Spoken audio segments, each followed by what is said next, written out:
Saturday Night Theatre. On a cold February morning in 1834, 6 poor farm labourers were arrested in the tiny village of Tolpuddle in Dorset and later accused at Dorchester Assizes of having taken an illegal oath, when what they'd done, in truth, was to band themselves together under the leadership of George Loveless to form a trade union. 6 Men of Dorset, by Miles Malleson and H. Brooks, which we're broadcasting now to mark this, the centenary year of the Trades Union Congress, is founded on George Lovelace's own diary and tells the story of those 6 Men of Dorset, known to us now as the Tolpuddle Martyrs.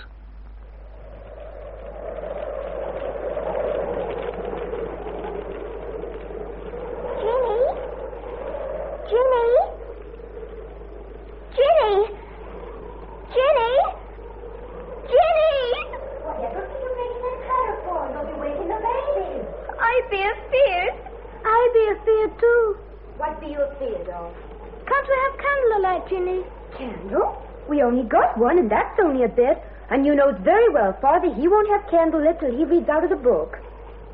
I'd be scared of the dark. So be I. You be a couple of great sillies. I got supper to get. Supper? I'd be hungry. So be I. Can I have a tatey? Can I? That you can't. You must wait. But I can't wait. Nor can't I. Ginny. Mother! Ginny, look what I got. A turnip. Run out with it to the back house before your father sees it. He'll be coming down along. The back house? It'll do for tomorrow. There weren't nobody about when I came to the sheepfold. Quick now. Mother, I want my supper. I want my supper, too. You'll be having it soon, my dear. Or you'll be father. Betsy. Oh, I'd be glad you're home. I'd be only just come. My dears. I be that hungry.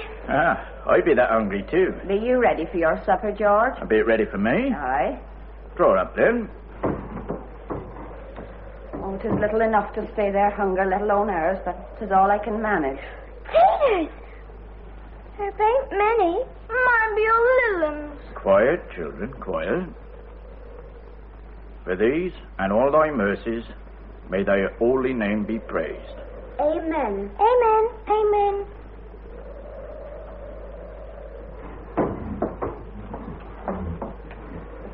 You get wet, Betsy? Been worrying about you all the afternoon since the rain came on. There'll be things I can do, George, and things I can't. To work in the rain without getting wet's one of them.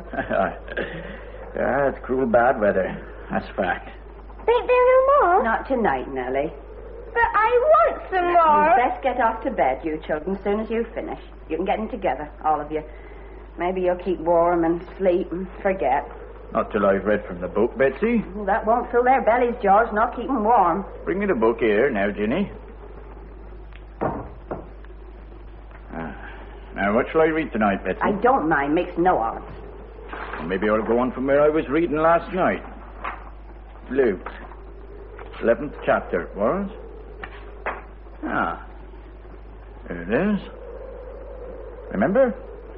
A man had come at night and asked his friend for 3 loaves, and the friend wouldn't get out of his bed nor open the door nor give him any. That's where I got to. I say unto you, though he will not rise and give him, because he is his friend, yet because of his importunity he will arise, and give him as many as he needeth. And I say unto you, ask, and it shall be given you. Seek, and ye shall find. Knock, and it shall be opened unto you. For everyone that asketh, receiveth. And of which of you that is a father shall his son ask a loaf, and he give him a stone? Now then, children, to bed.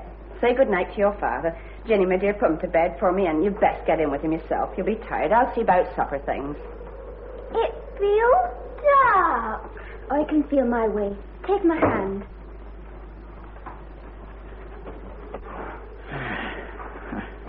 What comfort there is in the book. You're a one for finding comfort, George. Seems to me the harder it is to find, the more you think of yourself finding it. What's come over you, Betsy? You didn't say amen when I spoke to Bless? Why should I? It was the Lord I was thankful. And what for? Betsy. You're a bad example for the children, showing a rebellious and discontented spirit. Maybe that's the best thing I can give them. I can give them little else. You never said things like this before. What ails you? What should ail me? And me out in the fields in the blinding rain all day and every day and day after day with my body bent double, picking stones, and with another child moving in me for 3 shillings a week. I do say the Lord sends the babies. Why, do that without sending the victuals for 'em is more'n I know. That be blasphemous talk. Be it, and that's more'n I know, too. Maybe it's blasphemy for you to stand there asking a blessing when the children go to bed with their bellies empty and lie crying for hunger in the night. You shouldn't say that. You know my heart aches that I can't do better for him. You know that. Every night I pray. Aye, you may pray and read your book. Betsy. And did you get comfort out of it this night? About the children asking their father for bread and he'd give them a stone. What you give yours? Taters and not enough of them. Be fair, Betsy. I only mean for myself. I do try to be content with my lot and accept in humble spirit what the Lord sends. What the Lord sends. Do the Lord send that you and I and the likes of us should slave all our lives from the cradle to the grave and live worse than a beast and others live idle on the fat of the land? Ben God's goodness, George Loveless, that be man's wickedness. That be the real blasphemy, putting that in the Lord.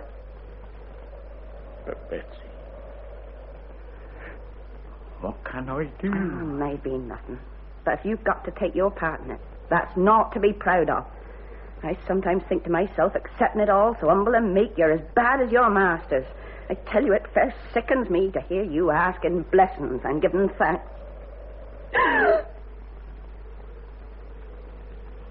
Maybe I've said more than I meant, though God knows not more than I feel. Be you coming to bed? You go, my dear. You're a bit tired. What be you going to do?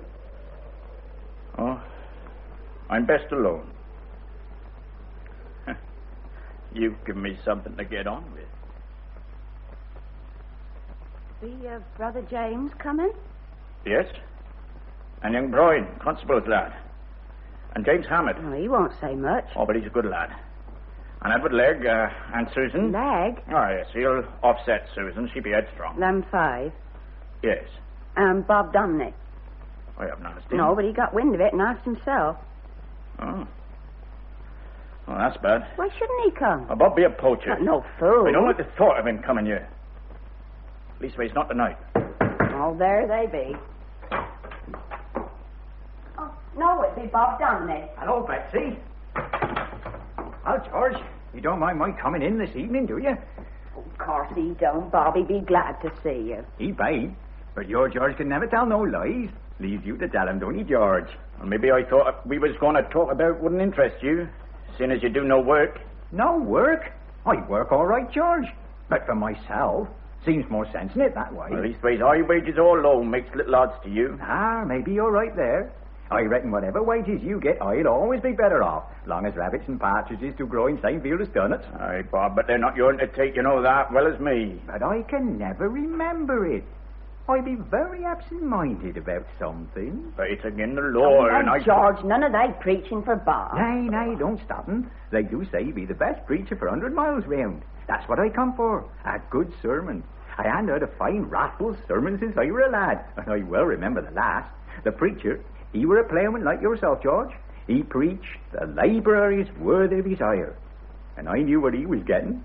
7 shilling a week. Dang me, I says to myself, I be worth more than that, and I never went no more. Bob, that's the talk. You've got the spirit in you. 7 shilling a week, George Loveless. I suppose that be what you think you be worth. Or maybe a bob or two more, if you can get it. Well, that be enough from you, Bob Domney. You leave my George alone. He be the best ploughman in this village, and in Dorset. And what be you? A good for nothing, a bad, and that's all you be. Well, you women folk, you be queer critters. A man never knows where he is with him. I'd be glad I never married. And if half what folks say about you be true, there'd be more than one about these parts he ought to have married. Hark to that, George. Thy Betsy be saying I did ought to marry more than one wife. Oh. And dang me, if thy precious laws allowed it, I would. They could loose off their tongues at one another and leave I in peace. Evening, Betsy. James. George, it's your brother. Evening, George. Evening, James. Brother's just behind. Oh, hello, Bob. Now, James. Come in, Susan. Well, Betsy, my dear, how be? As well as me, be. Evening, George. Evening, Susan. Evening, Mrs. Loveless. Evening, James Bryan. Oh, come in, young bride. Evening, Mr. Loveless. Hey, come in, Ahmed. Don't be standing Come outside. in, James Hammett. You'll be welcome. Oh, aye. Well, sit down, friends. There'll be just about seats enough. Oh, thank you. Now, we be all here to... Lord's sakes, look what be you. Edward Legg. Be I late? No, Edward, come in. You're welcome. And sit down. Now, friends, we'll waste no time. I think I can best put it shortly and simply this way. It's come to me that 7 shillings a week be no fair wage for a man who works hard from morning till night for the whole of his lifetime, to keep himself and his wife and his children. Well, we seem to be agreed upon that, all of us. Hey, Hammett? Oh, aye. Can't you say something, Edward Legg? When time comes. Now, the first question be this. Can our masters afford to pay more? That'd be a question. Hold your tongue. I don't allow they can afford it. That's the sort of damn bull thing you would Now, say. Susan, bide quiet. Let be entitled to his opinion, same as rest of us. Opinion? He ain't got no opinion. He be a louse. A louse? She called I a louse. Sit down, Edward. We've been here to discuss what you are. We knows. George, allowing they can't afford it. They can afford it. And a sight more.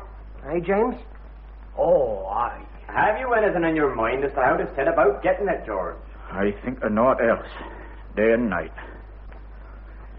Well, I propose I should go to Parson and ask him that a few of us men should meet some of the farmers up at Parson's house. That lot you'll get out of Parson. Well, it's no more than his duty, Susan, to help his flock, and after all, church folk or chapel folk, and then there'd be neither for all that. We'd be all his flock. Brothers. Tell Parson he'd be brother to the squire, he'll swell like a peacock. Tell him he'd be brother to you or I, he'll sing a different song. I don't think we should speak such things to Parson till we knows, James. George, have you thought if you do get to meet the farmers and ask for a rise, you may get more than you reckon for? What do you mean by that, Bob Dominie?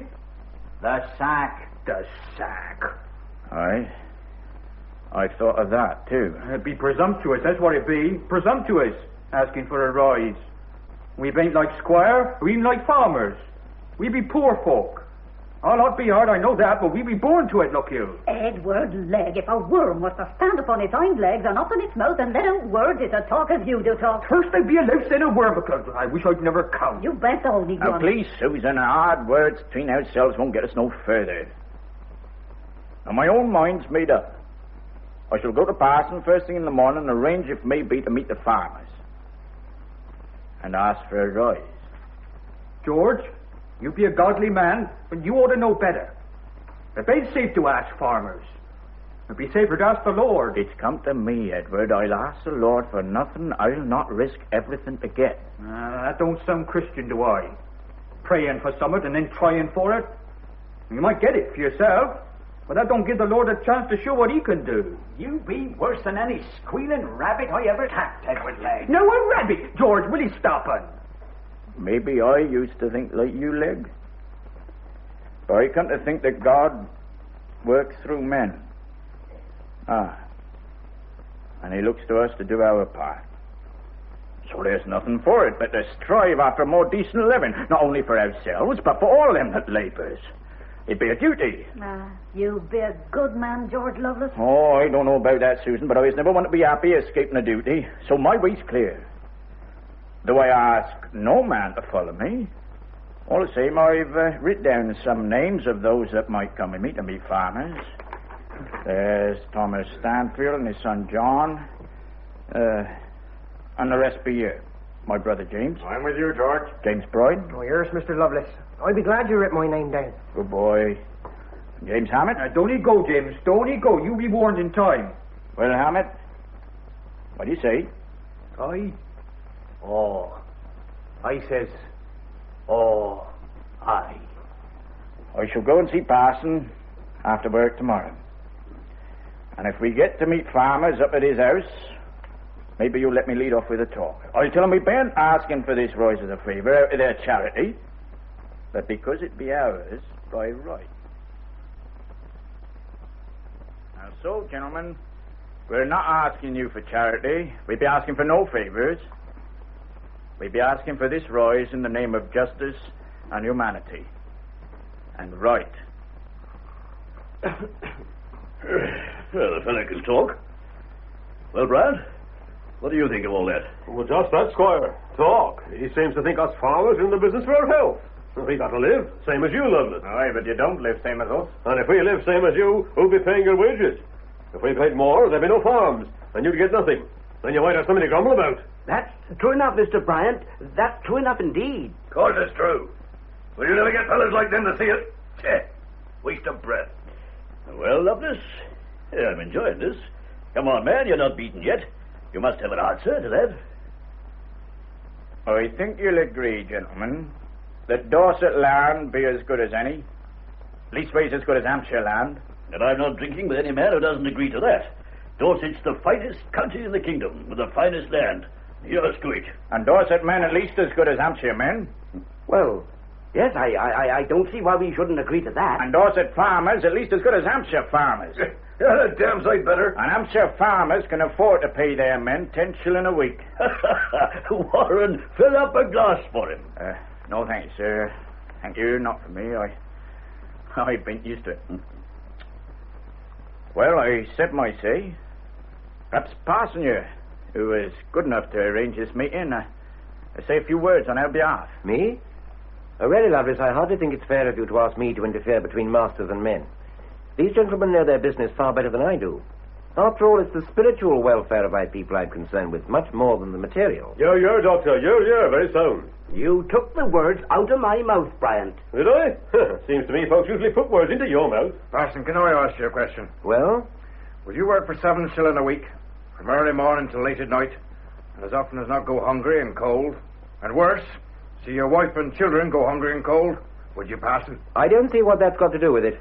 Oh, come, Doctor. It's a question anyhow. He wants an answer. Very well, Squire.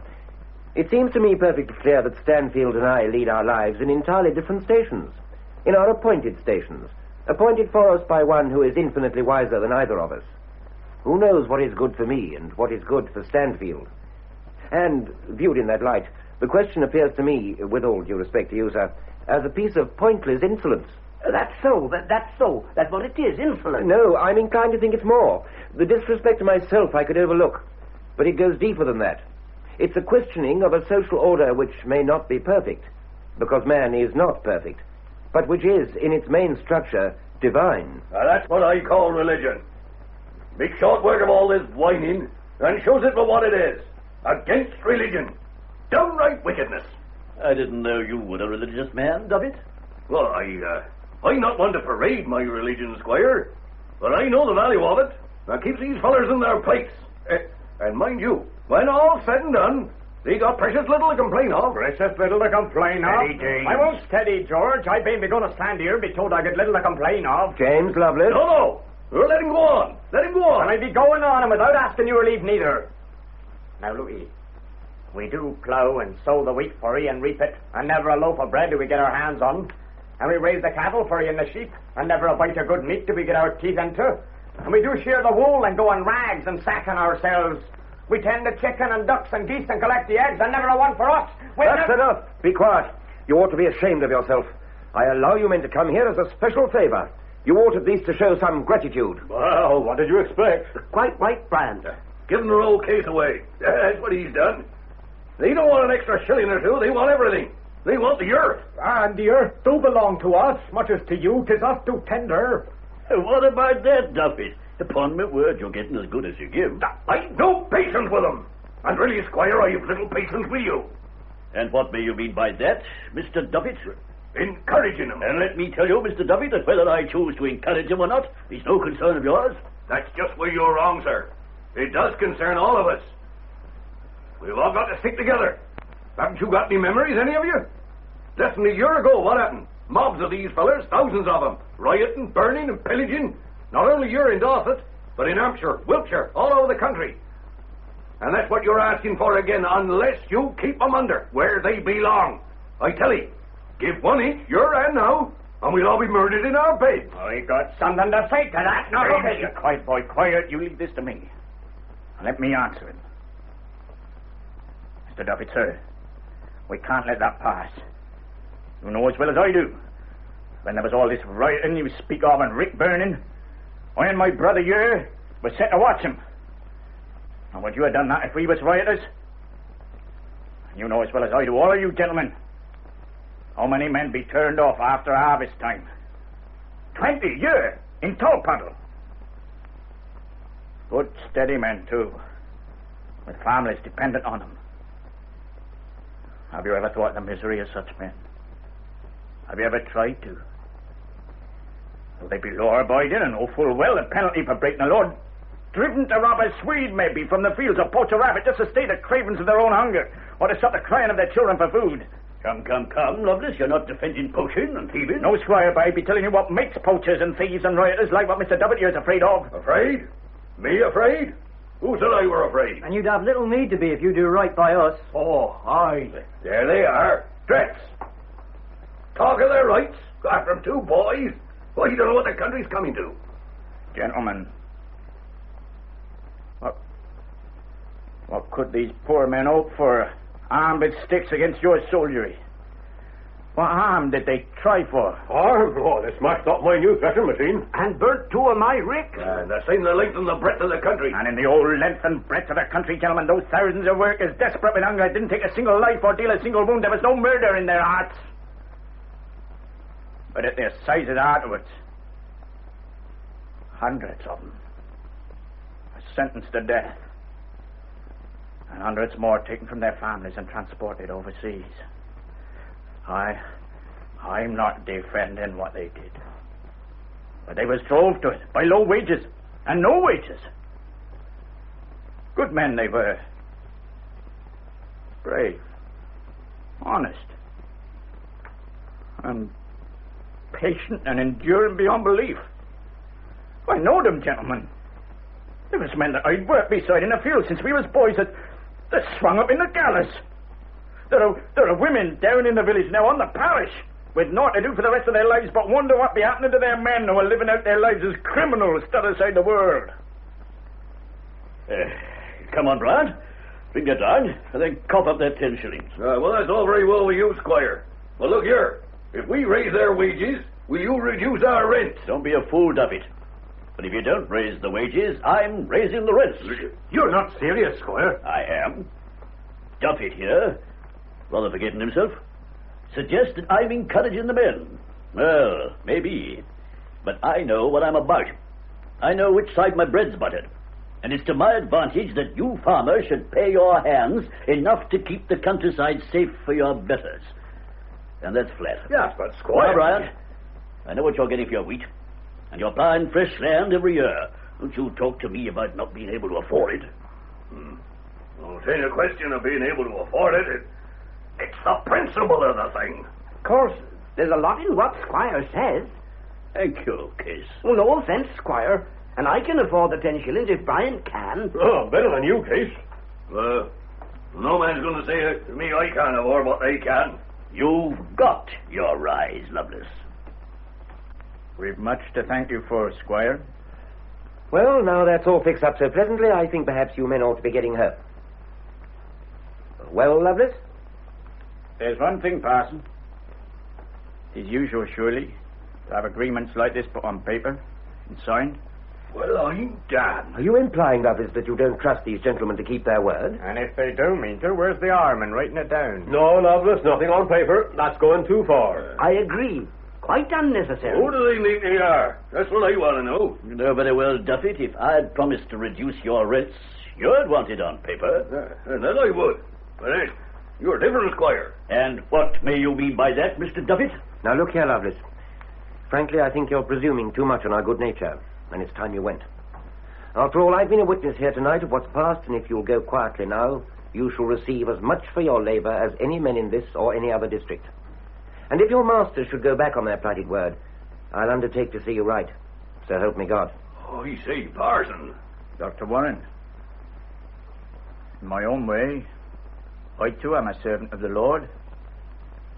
And out of those words of yours, I can, and I do, thank you from the bottom of my soul. And there'll be many hundred of poor folk outside these walls that'll thank you and bless your name. Long after all we be dust. Good night to you, sir, and thank you again. And thank you to you, gentlemen, and Squire. Come, lads.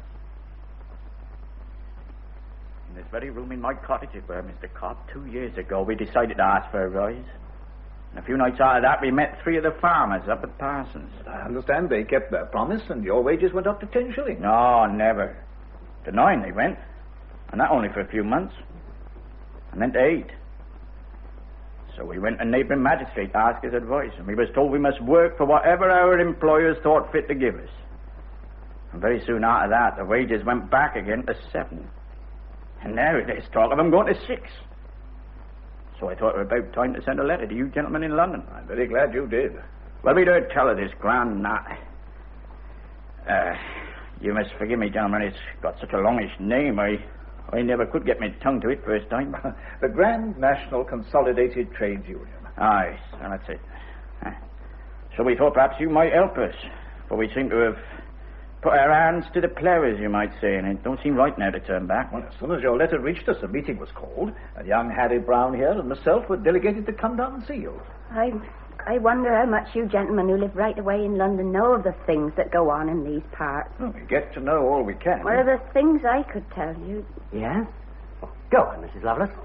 While I've been listening to you gentlemen, I've been trying to keep my mind from the next village. There'll be a woman there, well, little more than a girl she is. I don't know how she'd be living through these hours. Well, it seems only t'other day I met her in the street just outside here, the day her lad asked her to marry him, and she didn't know what answer to give to him. She was afeard. And I told her, say yes. And she did, and they got on that well and had 2 children, and then suddenly were put out of work. 'Tweren't so many weeks ago I met him as I was coming on from the fields, and I spoke to him, but he didn't see me. He was close near me, and he looked at me, but he didn't see me. And he passed on into the darkness. The next night it was, he took a sheep and killed it, and fed himself and them that were his to feed. Oh, 'tis easy enough. The sheep to roam all night over the fields and hills far away from the village in the dark, untended. So many of them. Who'd miss one? But they caught him and hanged him. And she walked mile upon mile to where he was swinging from the tree and begged his body. And begged to lift in a cart to bring her man home, to bury him decent. This morning, she buried him. A life for a life, eh? Ah, they do kill us and break our arms for less than that. There was that fine gentleman from Parliament, George. Betsy, but let be. No, let her go on. Go on, Mrs. Loveless. Tell us in your own way. From the London Parliament he was, and he was a judging on the bench here. And they brought before him a man, they said, had took a plank of wood off the gentleman's own land it was. And the gentleman sat there and made a fine speech full of tongue-twisting words about the enormity of the crime and sentenced him to be sent overseas for 14 years. And there was young Sutton, a boy he were, and down at pub they give him some beer, maybe fuddled the lad, and he took 4p. And him they sentenced to be hung. Hung? Aye. But in their great mercy they spared him and sent him overseas for life. Oh, I could go on and on. There's one thing that passes my comprehension. Oh, what's that, Loveless? The gentry. When they sit in judgment on some poor fellow, there don't seem to be no sorrow in them, let alone pity or mercy. Rather a queer kind of pleasure. At least with righteousness, as if they was doing something fine. I think I can account for that. How so? Well, they're afraid, Loveless. After all, it wasn't so long ago, over in France, these same gentry drove the workers too far and their heads came tumbling off like ninepins. Oh, but gentlemen, we don't want none of that here. An eye for an eye, why, we'd be as bad as they, and I bent one for going against the law. To form a society or join a society is not illegal. Well, it was until recently, but it's not now. What you've been telling us, Mrs. Loveless, it's terrible enough, God knows. And your hours of work and your wages. But at least you're out in the open under God's sky. But in the spinning mills, men and women are herded together in rooms and sheds 14 hours a day and locked in. And the air gets foul and their throats get dry and parched till it's torture. And even the rainwater is kept out of their reach in case they should steal it. 3 shillings a week. That's what they pay the children. Children? And little more than babies. They get them as soon as they can walk, as soon as they can crawl. The tinier they are, the better to crawl under the machines and pick up the waste cotton. And from 6 in the morning, they work until 8:30 at night. And when the mills are extra busy, from 3 in the morning until 10 at night. Just as long as they can keep them awake, they keep them at it. But how can the parents allow it? Well, they get no relief from the parish unless they send their children to work. So it's that or extinction. I've seen a mother hurrying off her children to the mills at 5 in the morning. They probably hadn't been in bed 6 hours, and the poor mites were sobbing their hearts out. But so was she. Well, gentlemen, there'll be one of these union lodges in Tolpuddle just as soon as we can get it started. And that's what we've come all this way to hear. Well, Harry, we'd better be getting along. Good night, Loveless, and we're meeting your friends here tomorrow evening at the same time. Oh, about this, what you call initiation ceremony, there ain't nothing illegal against the law in that, is there? Good gracious, no. Only I'd heard something of a lot of swearing that had to be done. The initiation oath? Oh, but that's only what the Freemasons do, and the Orange Lodges and the other societies that have their own rights and secrets. Yeah. I don't rightly see the reason of it. Well, Loveless, you know, some of your employers aren't going to be too pleased with you. That's true enough. And they'll put a black mark against any man who has anything to do with you. Black mark? Give him a sack right away. Probably more so in the country than in the towns. So we found it advisable to have these initiations, where the men take a solemn pledge to stand by one another and never give each other away. Oh, but I'll explain the whole thing tomorrow evening when I meet your friends. Yes, sir, thank you. They'll all be here. Good night, Mrs. Loveless. Good night, sir. And I shan't never forget the things you said. Well, maybe this evening's been a fateful evening for Tolpuddle and you and your husband. Maybe. Good night, Loveless.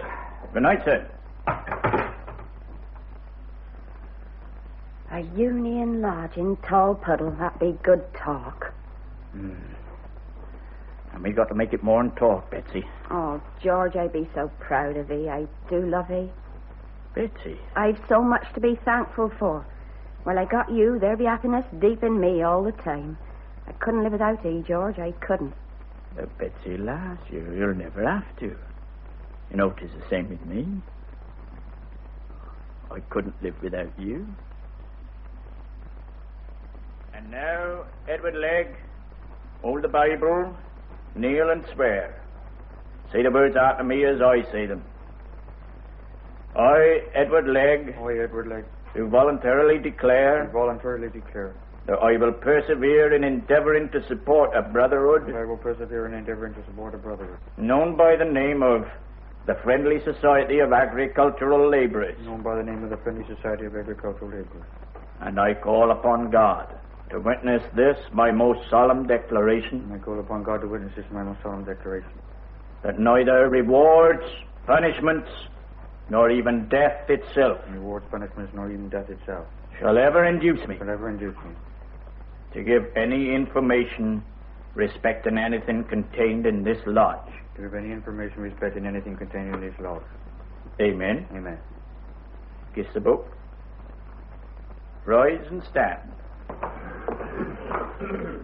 Brethren, here we agree to strive for harmony. In this our cause made humbly these our laws, and may the secret be forevermore.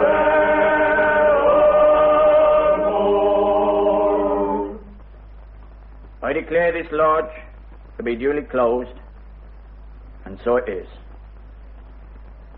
God save our noble King, William the Fourth, let's sing. Brethren, ere we depart, let us join hand and heart. May our next meeting be blessed with sweet harmony. On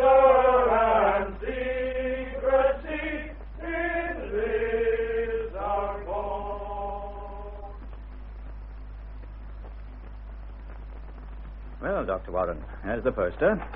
You see how we've worded it. Mischievous and designing persons have been, for some time past, endeavouring to induce and have induced many labourers in many parishes in this county to attend meetings and to enter into illegal societies or unions to which they bind themselves by unlawful oaths administered secretly by persons concealed who artfully deceive the ignorant and unwary. Guilty of felony, transported for 7 years. We've had that posted all over the place, and this morning I had 6 of the ringleaders arrested. They're here now, in the next room, with the constable. Before we have them in, Wollaston, I had another letter this morning from Lord Melbourne. I think perhaps I ought to tell you, Dr. Warren, before we go any further. Of course, this is all very confidential. Quite. I've had a very considerable correspondence with Lord Melbourne. I considered it my duty to inform him of the very alarming and dangerous state of affairs down here. I mean this combining of the labourers. And Lord Melbourne was good enough to acquaint me with the fact that he himself considered that all these new societies all over the country were one of the most formidable difficulties with which he had to contend. He asked me to send him a complete statement, as far as I could, concerning this secret oath, because he feels, as I'm sure we all feel, the evil has to be met here and now, and a blow dealt while there's yet time, before the infection spreads. That's all very well, but the point is that this combining is not in itself illegal. A recent act of Parliament made it legal. And a damn silly act, too. In my view, and in the view of the government, the whole thing turns on the question of this oath. And it's deucedly difficult to get information about it. As a matter of fact, Warren, we've had 1 or 2 men we can trust watching them. Leg, come in here. Morning, gentlemen. This is one of the men who's informed on them. Constable Bryan, bring those men in. On, lads. In you go.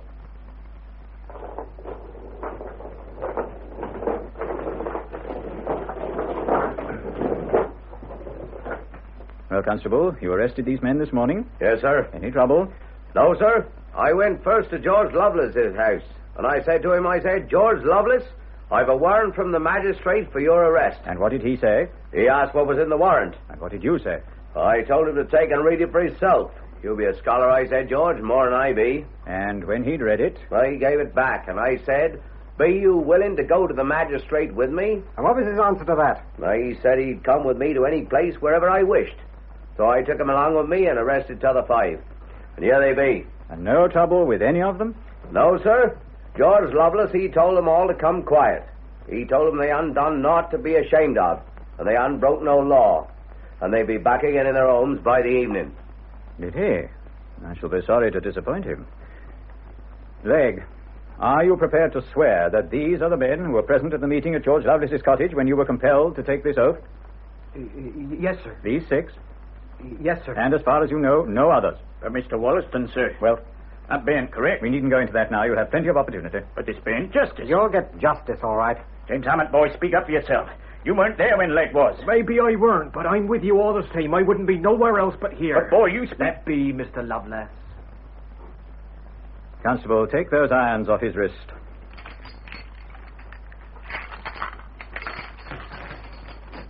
Come here, Loveless. What have you got there in your pocket? So, the proclamation. You can read? Yes, sir. Presumably you've read this. Yes, sir. This seems to put rather a different complexion on all this fine talk of yours, Loveless? Not breaking the law, indeed. Here it is, as plain as can be set out that you were breaking the law. Mr. Wollaston, sir, how can you say that? If you paid proper heed to a caution put out by the magistrate, you wouldn't find yourself in this predicament. But I were only posted up the day before yesterday. How can you say I took no heed of it? I took one down and put it in my pocket. Have it to study. As far as I can make out, what we've been brought here for forming this union, that happened nigh on 2 months ago. So how can you say we knew we were going against the law? I can see it's no good talking to you. No, sir. Unless you talk more reasonable. What's that? And would you mind telling me, sir, in what way we have gone against the law? Oh, you'll find that out all right. And when shall we find out, sir? Look here, if there's going to be any cross-examining done, I'm the one to do it. What? Oh, yes, I agree, Dr. Warren. Certainly. Constable, take these 5 men back into that room and wait. George Loveless, stay here. Leg, You better go with those others. What? Oh, very well. You go in the other room, then.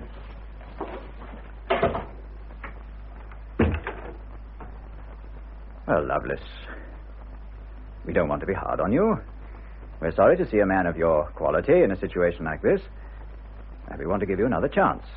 If you'll give us your promise here and now to have no more to do with this union, you can walk out of this room a free man and go home to your wife and family. I don't understand, sir. It's quite simple. Tell us all you know of this union, who else belongs to it, and so forth. You're asking me to betray my friends? There's no need to put it like that. This be foolish talk, sir. No, Loveless, it's you that's being foolish. We're interested in this union. Why shouldn't we be? And why shouldn't you tell us about it? If it's all above board and legal, as you obviously imagine it is. When you started this union or society or whatever it is, you must have had some idea at the back of your head, some purpose. What does it mean to you? Come now, you can tell us that. We meant nothing more, sir, than to unite together to keep up the price of labour and to support each other in time of need. And that's all? Of course, sir. Dr. Warren here can bear witness. He was there when we met the farmers and were promised a rise in wages, a promise that has been broke. And Dr. Warren said if the farmers went back on their plighted word, he'd heard that promise. And he'd see us righted. I never said anything of the kind. And it was because we learnt we couldn't trust the farmers any more than we could trust this gentleman for all the livery he wears that we formed this union among ourselves. Well, what's the good of going on with this? A lot of idle, discontented, irreligious dissenters. One moment, Doctor. There may be idle, discontented men among them, but I think we've agreed that Loveless is not one of them. He's honest and truthful. And that's why I'm the more surprised at your attitude now, Loveless, because you're not telling the truth. Or are withholding the truth. No, sir. Oh, yes. There's some conspiracy at the back of these unions. No, sir, the reverse. Every man that joins a union is bound not to go against the laws. The laws of the union? Of the country, sir. And what are they bound by? You know very well, Loveless, you've got some secret sign among yourselves by which these societies up and down the country know one another and can keep in touch and start a strike against work or rise up together at the given signal. I know nothing about that, sir. But you must know something about this oath that's administered. I can tell nothing, sir. Have you taken this oath yourself? I can tell nothing, sir. Have you any idea, Loveless, what 7 years transportation means? Yes, sir. A hell upon earth, those convict settlements have been called. I'm in your hands, gentlemen, but I can tell nothing. Is that your last word? Yes, sir. Constable, chain him up again and take the 6 of them to jail. Oh, one moment, Constable. There is one final aspect. Men like you, Loveless, often take a misguided pleasure in self-inflicted martyrdom. But in your blind selfishness, have you given a moment's thought to your wife and children? What will be their fate when the wage earner deserts them? You know yourself, you've seen it, to what depths of misery and want they sink, innocent as they are, when the man who has solemnly undertaken before his Maker to care for them leaves them utterly unprotected. For 7 years, if indeed he ever comes back at all. I can tell nothing, sir. Constable.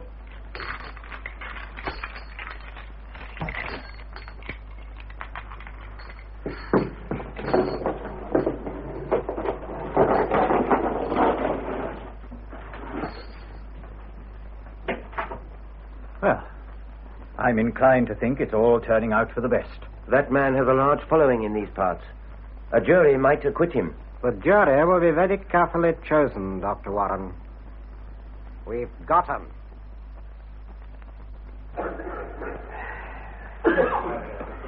Now, Leg, I want you to tell us, in your own words, when first you heard of the union, this society.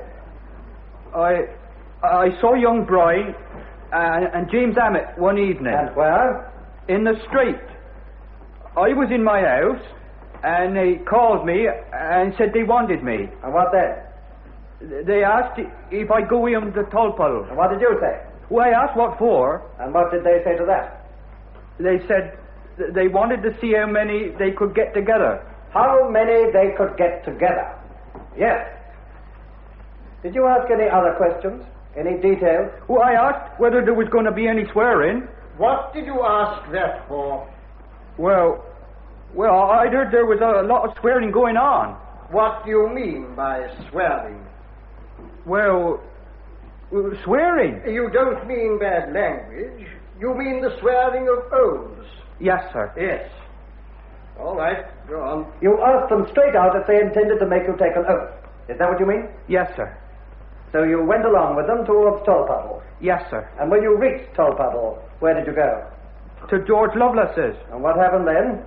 We went inside. Did you see anybody when you went inside? Well, I saw George and his brother. What were they doing? Well, I didn't rightly see them, as you might say. I saw their backsides going along the passage. You say you saw these men from behind. How do you know who they were? Oh, I know them. They were George Loveless and James Loveless, two of the prisoners in the dock. Yes, sir. You've absolutely no doubt? No, sir. Know them all my life. Now, Lake, I want you to tell us what happened to you that evening in George Loveless's cottage.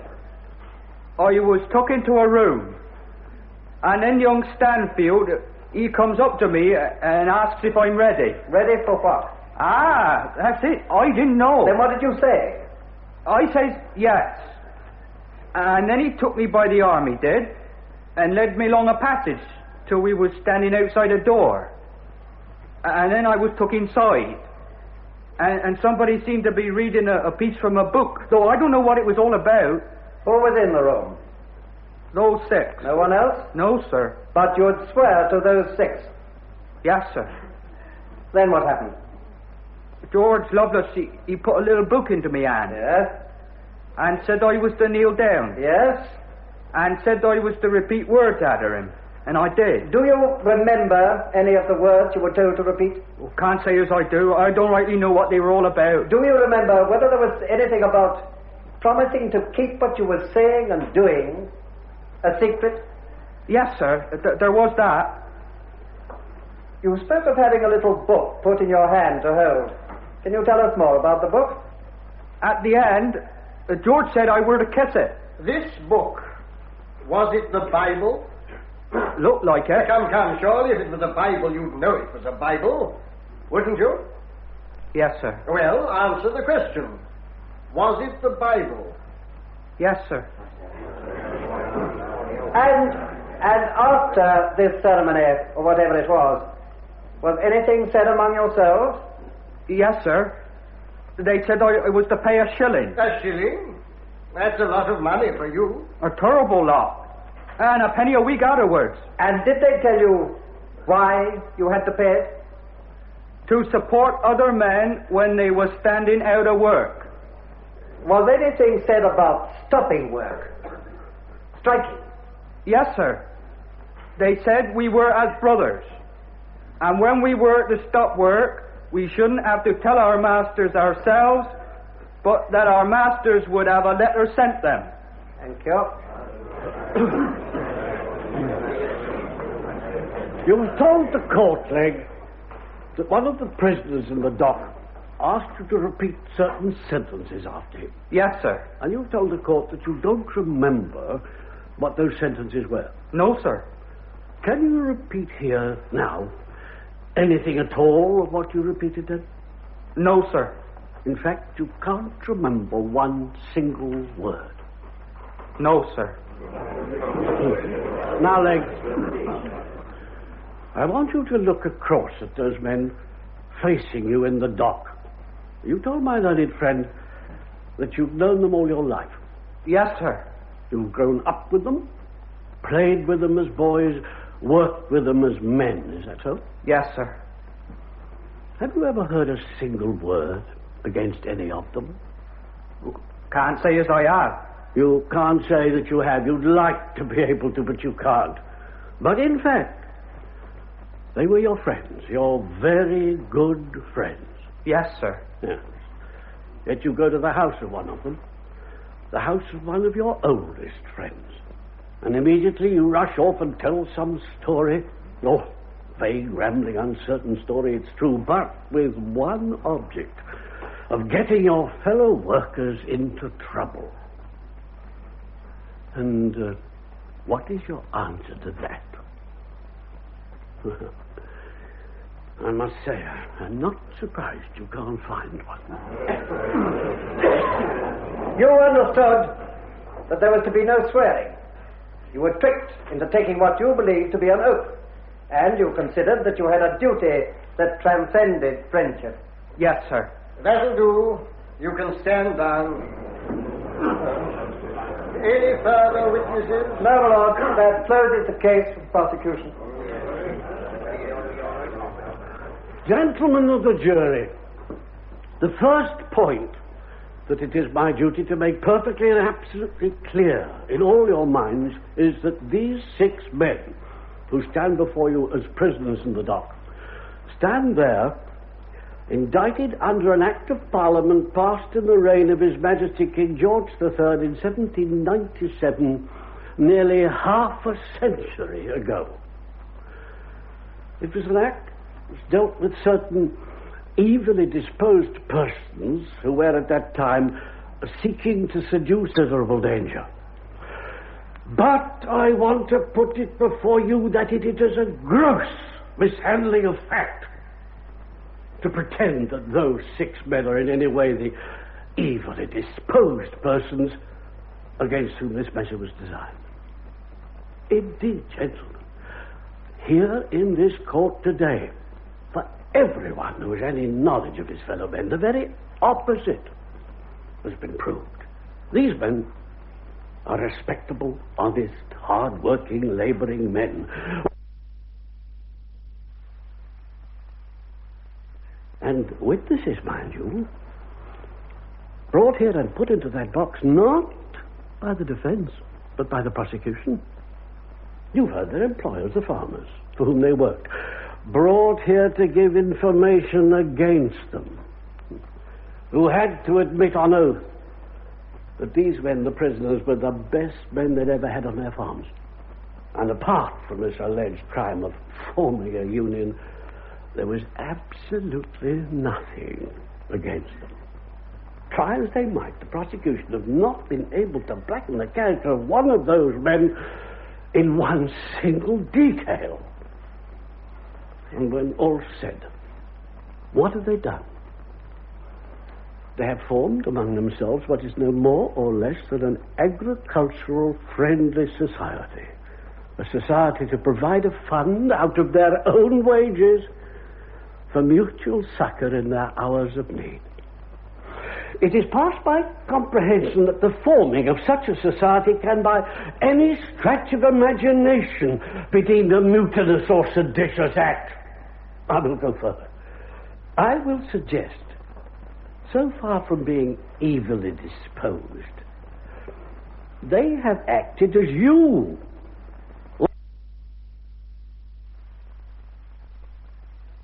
with a spirit of prudence and foresight. Oh, gentlemen, if you look honestly into your own hearts, you must find they're not blame for what they've done, but admiration.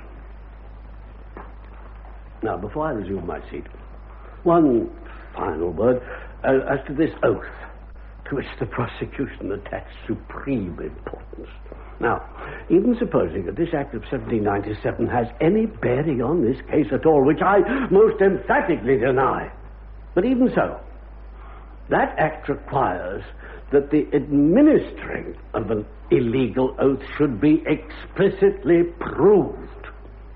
And has it been? Well, there's only one answer. As surely as I'm standing here, it has not. To prove this most vital point in their case, the prosecution have brought here just one witness. And a peculiarly stupid one at that. And what's the next story? That at a certain meeting, to which he obviously went of his own free will, some words were uttered by whom he didn't know, about something he didn't understand, and for what purpose he couldn't imagine. I most confidently submit that not one charge brought against any of the prisoners has been proved. And if here today they are branded before the world as criminals, there will be a most profound and disturbing dissatisfaction from one end of this country to the other. Never before in the whole of my legal career have I felt as strongly as I feel now that not only mercy and humanity, but truth and justice cry out for your verdict of not guilty.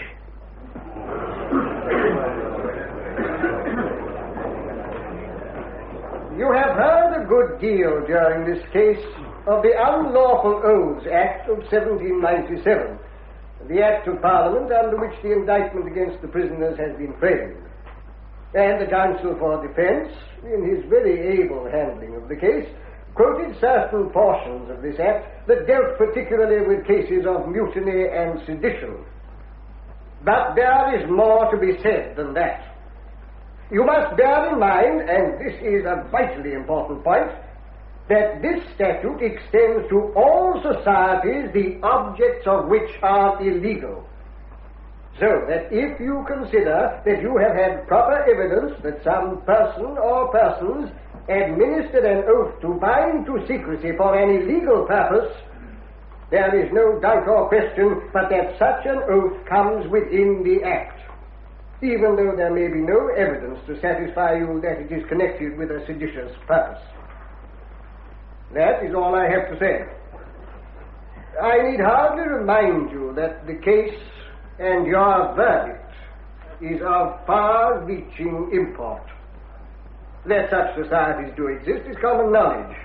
And if they are allowed to continue, there can be no doubt but that they will ruin masters, cause a stagnation in trade, and destroy property.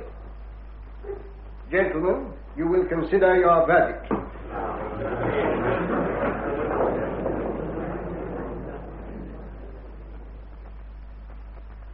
Prisoners at the bar, you have been found guilty. Have you anything to say before I pronounce sentence upon you? I should like to say something. What's that? Did one of them say anything? Yes, my lord. One of the prisoners said he would like to say something. All right. Very well. Let him say it in as few words as possible. My lord, I should like to say this. If we have violated any law, it was not done intentionally. We have injured no man's reputation, character, person or property. We were uniting together to preserve ourselves, our wives and our children from utter degradation and starvation. We challenge any man or number of men to prove that we have acted or intended to act different from what I've said. The law punishes not for the sake of revenge. That is not in the view of those who administer the law, nor the intention of the law itself. It punishes for the sake of example.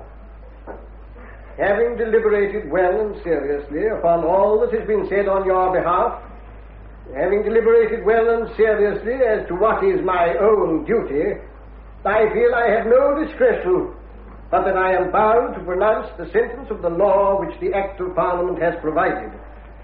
And in so doing, I have in mind not so much anything that you may have done, or indeed that can be proved you intended to do, but as I say, that your punishment should be as an example to others. The sentence is 7 years' transportation across His Majesty's high seas upon each and every one of you.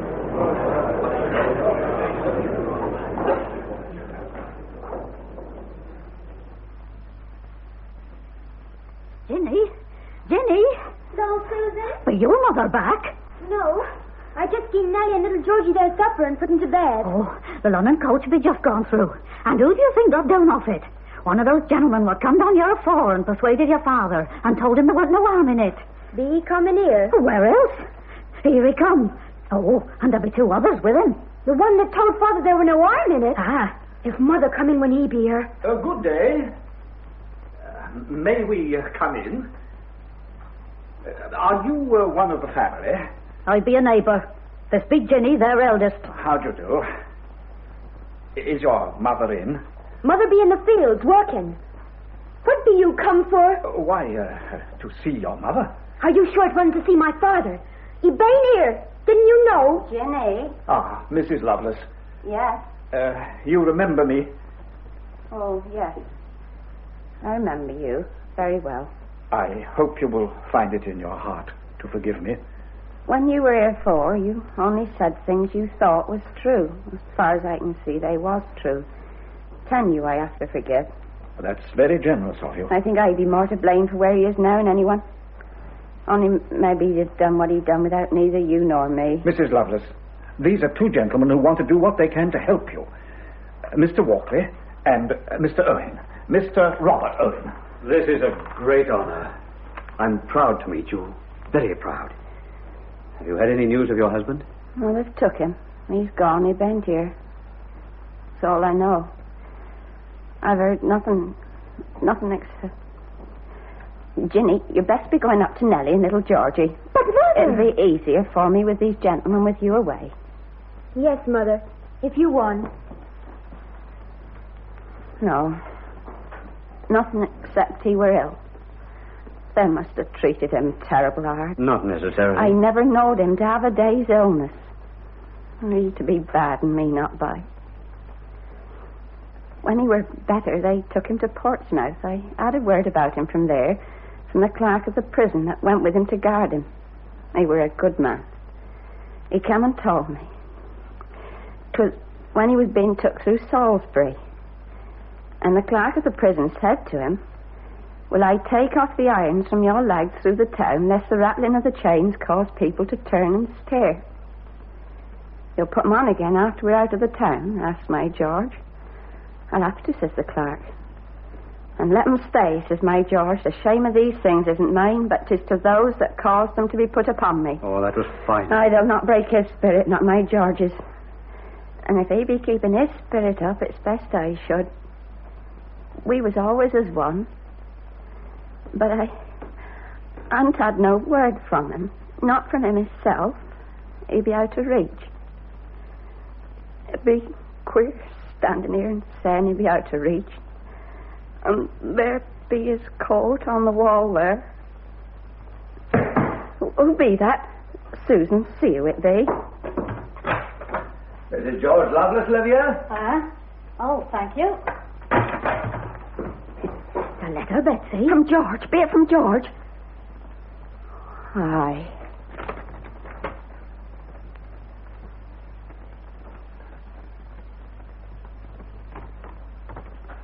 Well, may we know? You can read it.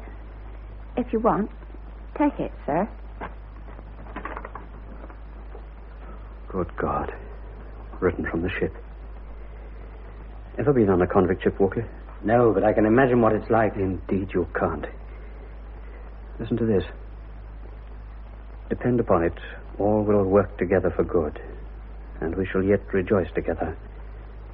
I hope you will pay particular attention to the morals and spiritual interests of the children. Don't send me any money to distress yourself. I shall do well, for he who is Lord of the winds and waves will be my support in life and death. And here again. You may safely rely upon it. I shall never forget the promise made at the altar, and though we may part a while, I shall consider myself under the same obligations as though living in your immediate presence. Mrs. Loveless, may I keep this letter for a day or two? Keep it, sir.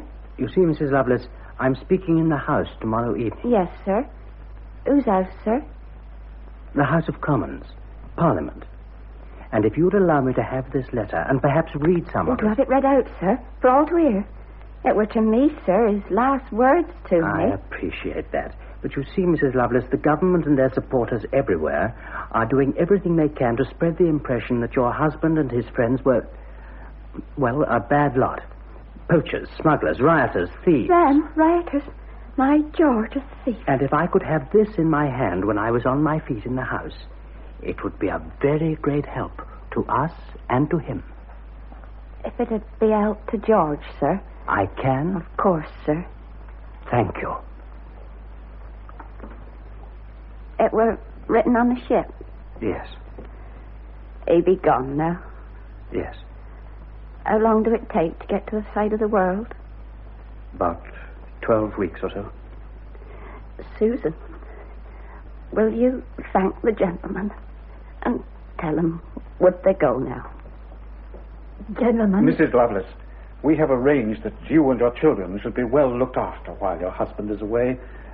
As far as money is concerned, you understand? You're all very good to me, gentlemen, and kind, and I be grateful. But not now.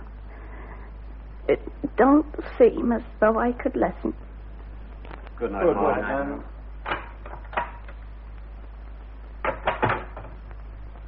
Leave me be, Susan. Good night.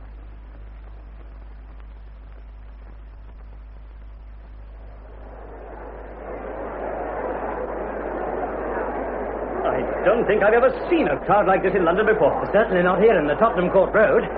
Well, the procession should be coming round that corner any moment now. Pray God there won't be any trouble. With these thousands of people out in the streets, anything might happen. Where's our Right Reverend Doctor of Divinity? Wade? Oh, he's leading the procession.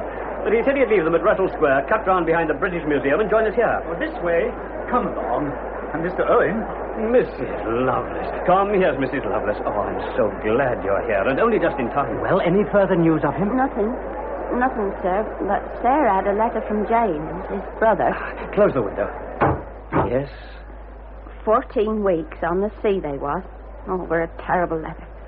Chained up they was all the time with men the like of which they never knowed existed.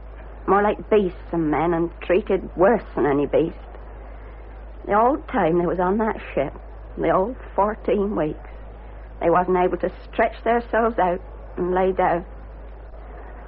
Oh, sir, what be they doing to my George? What be they doing to him? Don't cry, Mrs. Loveless, don't cry. We're going to get him back. We're going to get them all back. There's been such an outcry, such indignation from one end of the country to the other. And not only from the workers, Mrs. Loveless, but from many thousands who don't even approve of these new unions, but are jealous of their country's good name. Protest meetings, demonstrations, processions all over the country. Almost beyond belief. Why, in the last few weeks we've had resolutions from... Cobb, where's that list? Ah, yes, here we are. In the last few weeks from Newcastle, Belfast, Cheltenham, Hull, Yeovil, Liverpool, Leeds, Marylebone, Wolverhampton, Macclesfield, Loughborough, Sheffield, Nottingham, Walsall, Barnsley, Leicester, Bradford, Manchester, Halifax. Not so bad. It's the spontaneity of it that's so amazing.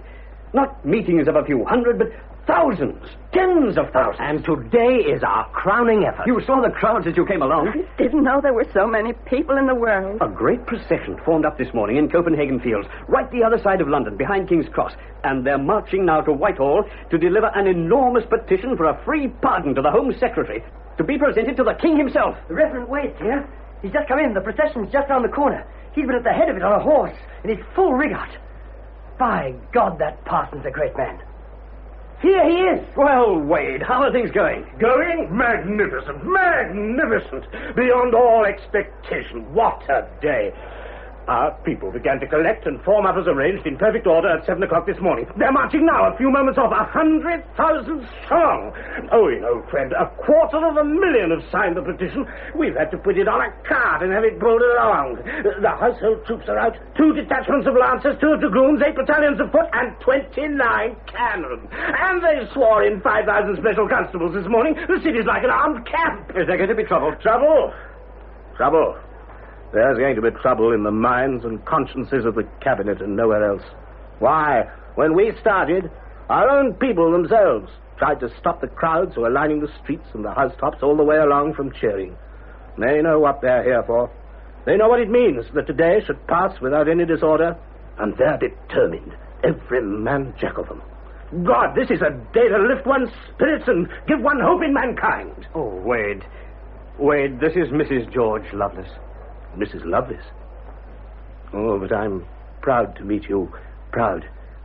This is a great privilege. Harry? Run downstairs and say that Mrs. Loveless will appear at the window when the procession passes between Mr. Robert Owen and myself. Now, see that they know it's Mrs. Loveless. Let everyone you can know. Spread it round. Yes, Mr. Wade. Listen.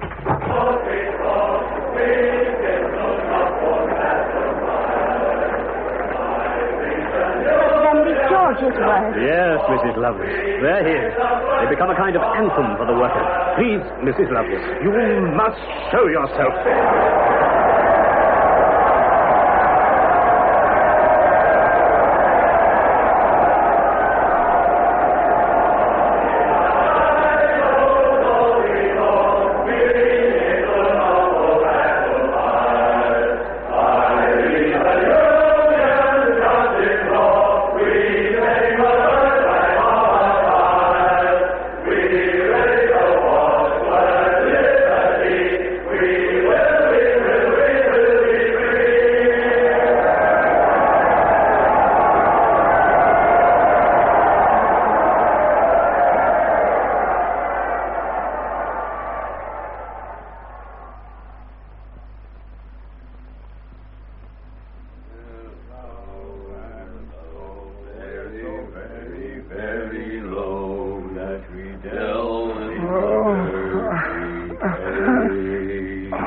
Is there nothing I can do for you, friend?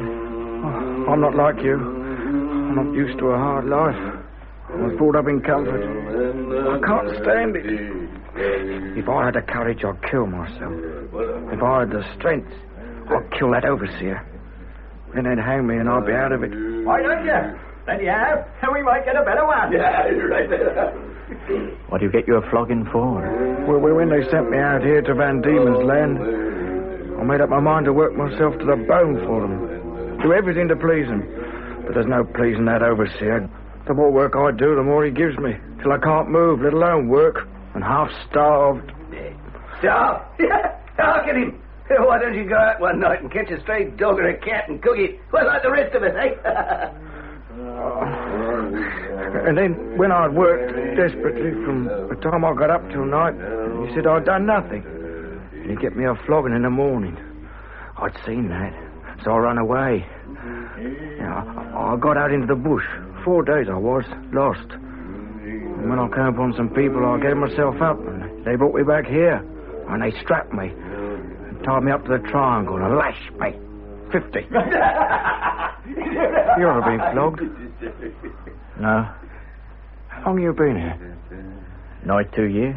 You'll get it. Yeah, sooner than you think. Yeah, I heard the overseer only yesterday it was. He'd say he was sick of you. Always getting your work done and doing what you was told and being so well behaved. Sometimes. Do your work too well and they frame you at the end of your term just to keep you. I've known that. I have many a time. Yeah, me too. We plow and sow with a very, very low, where we delve in the dirty clay. Chilly bless our plain with a golden... Stop that row! The master. Which is the man? This one, sir. George Loveless. What's the charge? Neglect of duty, sir. What are his duties? Shepherd and stockkeeper, sir. And 9 of the wild cattle was taken to the pound yesterday, sir. He didn't miss until this morning. Seems a pretty good case of neglect. Never heard a better. Well? It is true, sir. 9 of the cattle was in the pound, and I didn't miss them till this morning. A good flogging, sir, if I might suggest, would do him no harm. I've been having a lot of trouble with him. What have you got to say? Yesterday, sir, I was up before sunrise and took the sheep into the bush to feed, and I come back to farm here and had the cows.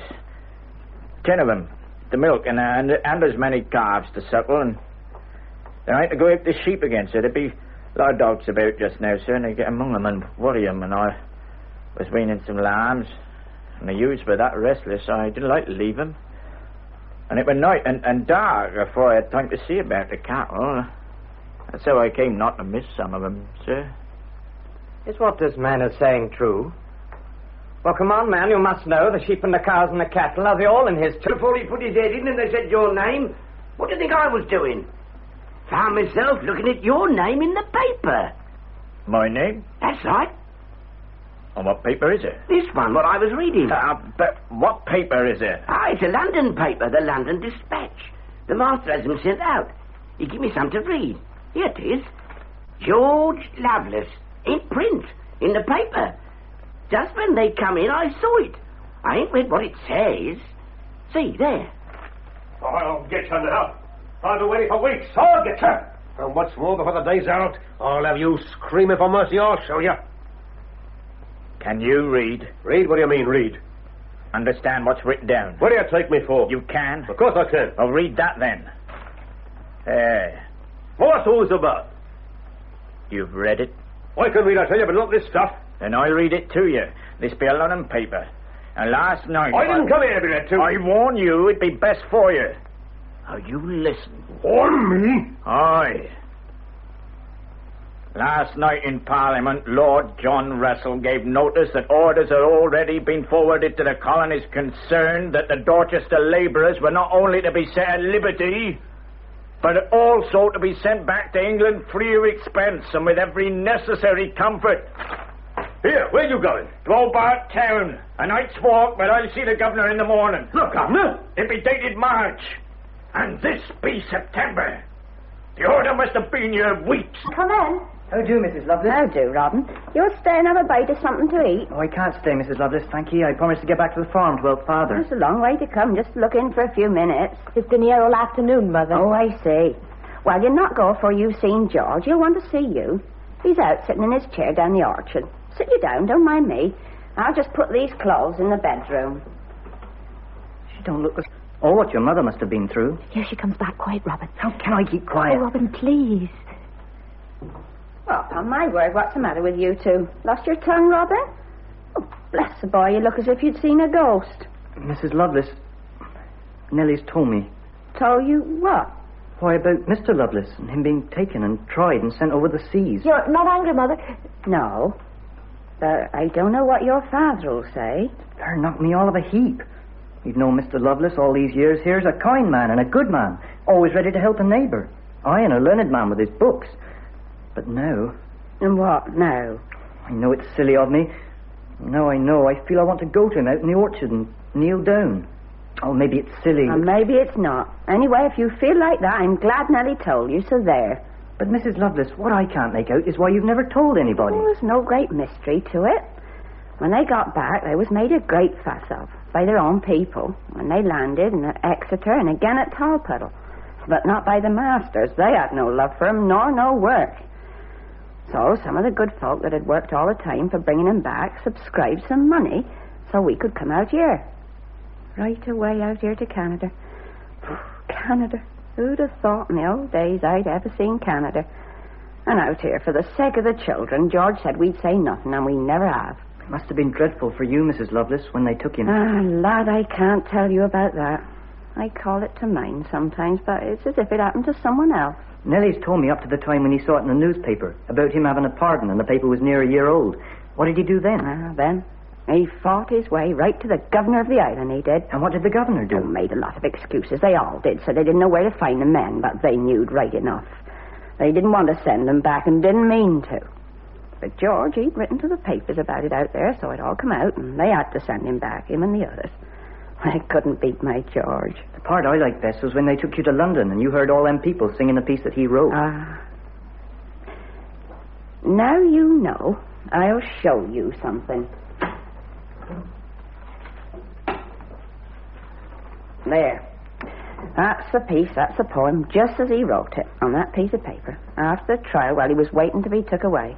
He's always seemed so gentle and so old. He's always been gentle, my George has, and we've grown old together, so I don't notice that. Robin. Good afternoon, Mr. Loveless. Come over to see you now? Yes, Mr. Loveless. How's mother and father? Very well, thanks. That's good. Tell him you know. Go on, tell him there. No, you. Hey, now then, you two, what's all the whispering about?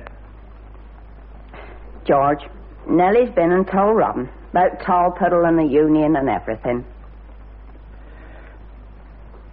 Come here, lad. So she's told you? You don't mind, Mr. Lovelace?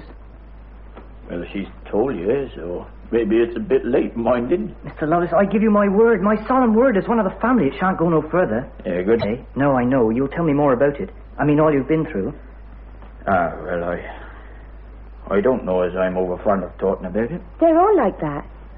I remember when I was a little girl in Tolpuddle. Just after they'd all come back, I was asking James Amma. Oh, he was never one to talk. No, but I remember I said to him, Uncle James... I used to call him Uncle James. Uncle James, I said, why won't you ever tell me about your adventures? Adventures, he said. You know the funny way he had it talking. Adventures. If you'd been put up and sold for £1 like a sheep, would you want to talk about it? Yeah, there are things you must talk about and go on talking about till they be banished off the face of the earth. I read a book about them. Seen the best I could do. I can't put them out of my mind. But Mr. Loveless... no more now, Robin. Oh, yes, all right. Well, I must be getting along, too. Good night, Mr. Loveless. Good night to you, my lad. Good night, Mrs. Loveless. Good night, Robin.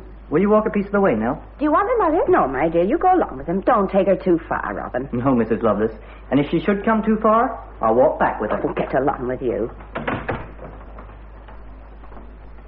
Do you ever think of Dorset, Betsy? Often, George. Down in the yard this afternoon, it seemed it was a Dorset sun sinking over the Dorset orchards. Wonder how they'd be getting on. I'll be sure of one thing, Betsy. If the labouring people are ever to rise out their poverty and take their rightful share of their own toiling, they've got to do it for themselves. What you got there? A piece you wrote after the trial. Oh? That. I can see you now, George, as you was took away and there was chains on your wrists. But I saw you toss something to the crowd. Aye. And it was took straight back to the judge. I thought worse than a treason. Oh, say it to me, George.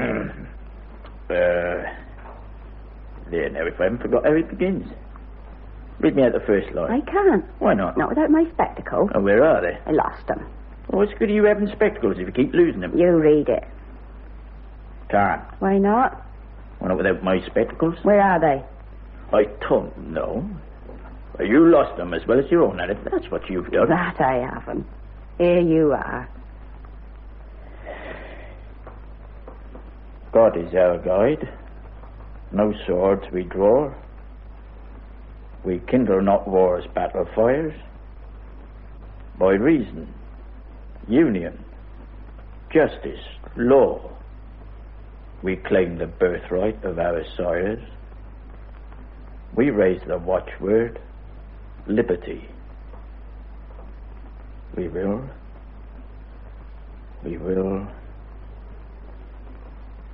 be free.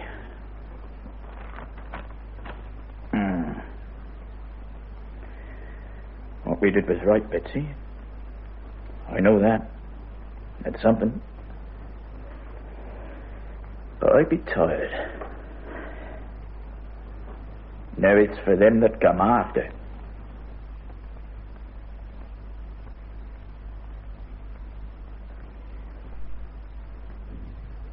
In Six Men of Dorset, by Miles Malleson and H. Brooks, George Loveless was played by Hayden Jones, Betsy by Avril Elgar, Counsel for the Defense by Miles Malleson, and the Reverend Dr. Wade by Willoughby Goddard. The other parts were played by Susan Bone, Heather Kidd, David Lott, and members of the BBC Drama Repertory Company. The play was produced by Charles LaFoe.